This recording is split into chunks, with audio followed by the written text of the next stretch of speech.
নমস্কার। আপনারা সকলেই জানেন যে আজ মাননীয় সুপ্রিম কোর্টের রায়ের অপেক্ষায় সারা বাংলা তাকিয়ে আছে। সকলেই তাকিয়ে আছে প্রায় 25,000 চাকরির ভবিষ্যৎ নিয়ে।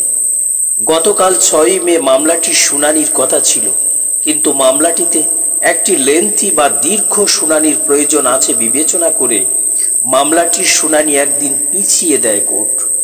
সেই হিসাবেই আজ 7 মে বেলা 11টা নাগাদ মামলাটির শুনানি শুরু হয়। দীর্ঘ প্রায় 6 ঘন্টা সওয়াল জবাব পর্ব চলতে থাকে। সওয়াল জবাব পর্বে এসএসসি প্রায় 19,000 শিক্ষক ও অশিক্ষক কর্মীকে যোগ্য বলে একটি পরিসংখ্যান জমা দেন কোর্টে। সেই সঙ্গে 8,324 জনকে অবৈধ বলে স্বীকারও করে নেন। সওয়াল জবাব পর্বে প্রধান বিচারপতি এসএসসি, রাজ্য সরকার ও মধ্যশিক্ষা দপ্তরকে বিভিন্ন ধরনের প্রশ্ন করেন। কেন দ্রুত ওএমআর নষ্ট করা হলো? নাইসাকে টেন্ডারি বা দেওয়া হলো কিভাবে? নাইসাই বা কিভাবে অন্য সংস্থাকে দিয়ে কাজ করালো? কেনই বা রাজ্য সরকার অতিরিক্ত শূন্যপদ সৃষ্টি করলো? ইত্যাদি ইত্যাদি। এরপর দীর্ঘ সওয়াল জবাব শেষে প্রধান বিচারপতির নেতৃত্বাধীন ডিভিশন বেঞ্চ মামলাটির সংক্ষিপ্ত রায় দেন। প্রথমেই তারা জানান যে যদি যোগ্য অযোগ্যদের আলাদা করা যায় তবে পুরো প্যানেল বাতিল করা ঠিক হবে না। বলা যেতে পারে এই কথাটি যোগ্যদের চাকরি ফিরে পাওয়ার সবচেয়ে বড় ভরসা বা আশ্বাস। প্রকৃতপক্ষে এই কথাটি আজকের শুনানির সবচেয়ে বড় সুখবর যোগ্য চাকরিহারাদের কাছে। এরপর রায়ের অংশগুলি একে একে প্রকাশিত হয়। এই রায়ে আপাতত প্রায় 26,000 যোগ্য অযোগ্যদের চাকরি বহাল থাকলো, অর্থাৎ কারো চাকরি এখনই যাবে না। তারা আগের মতোই বেতনও পাবেন। আগামী 16 জুলাই মামলাটির পরবর্তী শুনানির দিন ধার্য হয়। ওই দিন পর্যন্ত সকলেরই চাকরি বহাল থাকলো। পরবর্তী পদক্ষেপ ওই দিনই ঠিক করা হবে। হাইকোর্ট যে পুরো প্যানেল বাতিলের কথা বলেছিল, আপাতভাবে তার প্রায় সমস্ত অংশেই 16 জুন পর্যন্ত অন্তর্বর্তী স্থগিতাদেশ দিল কোর্ট।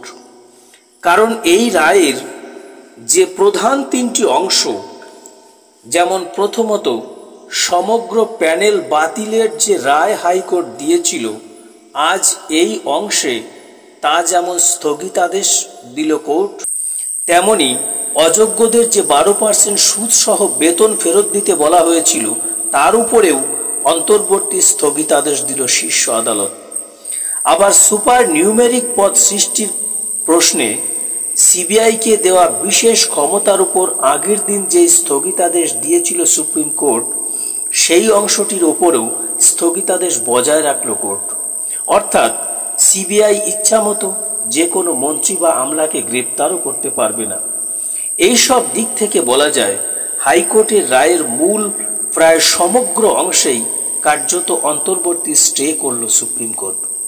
কিন্তু সেই সঙ্গে আরেকটি কথাও এই সংক্ষিপ্ত রায়ে বলা হলো, তা হলো প্রত্যেকের চাকরি আপাতত বহাল থাকলো ঠিকই, তারা আগের মতোই বেতনও পাবেন ঠিকই, কিন্তু তাদেরকে একটি মুচলেখা দিতে হবে যে যদি তারা অযোগ্য প্রমাণিত হন তবে তাদের বেতন কিন্তু ফেরত দিতে হবে। এছাড়া সিবিআই যেভাবে মামলাটির তদন্ত করছে সেইভাবেই তদন্ত চালিয়ে যেতে পারবে এবং 3 মাসের মধ্যে তার রিপোর্টও জমা করতে পারবে। কিন্তু সুপার নিউমেরিক অংশে যে ব্যাপক ক্ষমতা সিবিআই এর হাতে দেওয়া হয়েছিল তার উপর স্থগিতাদেশ বজায় থাকবে। সবকিছু মিলিয়ে আজকের রায় কিন্তু যোগ্য চাকরিহারাদের কাছে এক বিরাট জয় হিসাবেই বলা যায়। তবে আগামী 16 জুলাই পর্যন্ত সকলকেই তাকিয়ে থাকতে হবে, সে বিষয়েও কোনো সন্দেহ নেই। কিন্তু প্রাথমিকভাবে যে এটি যোগ্য চাকরিহারাদের জয়, সে ব্যাপারেও কোনো সন্দেহ নেই। ভিডিওটি কেমন লাগলো?